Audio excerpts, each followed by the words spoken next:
get up. Locked down in the booth, when the tech ain't have to get up. For my loot, what she want, she can't get none.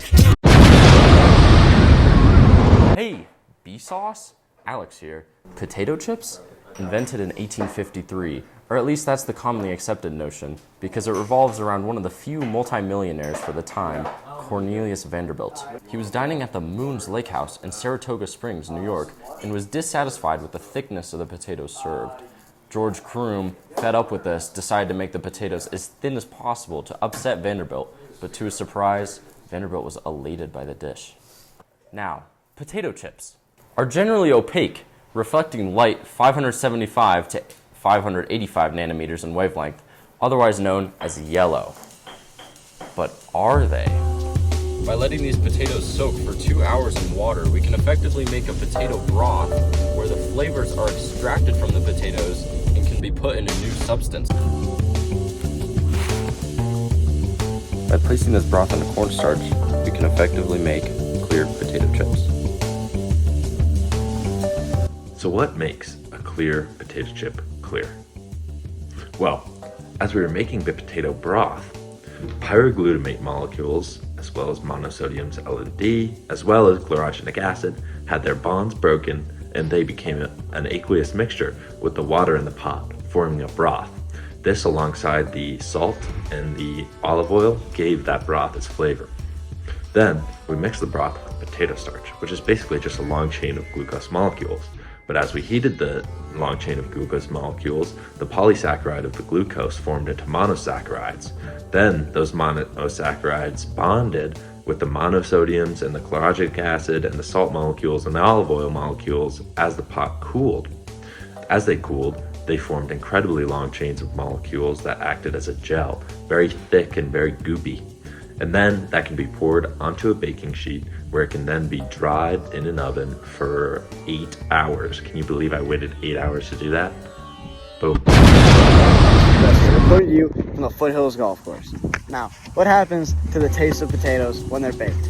Well, the umami flavor increases and the bitterness decreases. Now, why does this happen? This happens because there's an increase in monosodium I pyroglutamate and monosodium D pyroglutamate, as well as a reduction in D-chlorogenic acid. Now, the reason this happens during the baking process is because MSPGs, or monosodium polypyroglutamates, are created thermally from glutamic acid during the baking process. Well, I gotta hit my tee shot. Sorry, you'll shank this one too.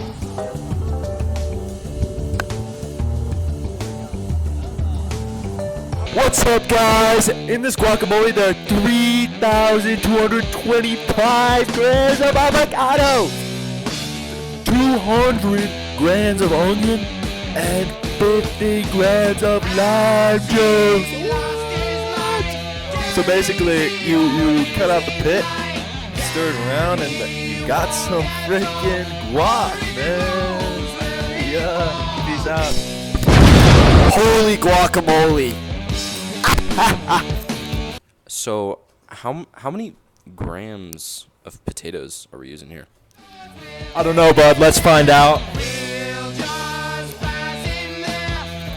Oh my gosh. That's almost 5 kilograms. 5,000 grams. Look at that. What do you guys have here? What's up, fam? We got 3,400 milliliters. 3,400 milliliters of potato broth. Potatoes put in water, 3,400 milliliters. Triple B cooking, fam. You know we got that broth. Alright, guys, we got some beautiful queso here. We're gonna have Gus explain how we make it. Alright, so what I did is I put in 100 milliliters of evaporated milk, 450 grams of cheeses, mozzarella and cheddar. I put in 160 grams of tomato and onion. I put in 44 grams of cilantro. 20 grams butter.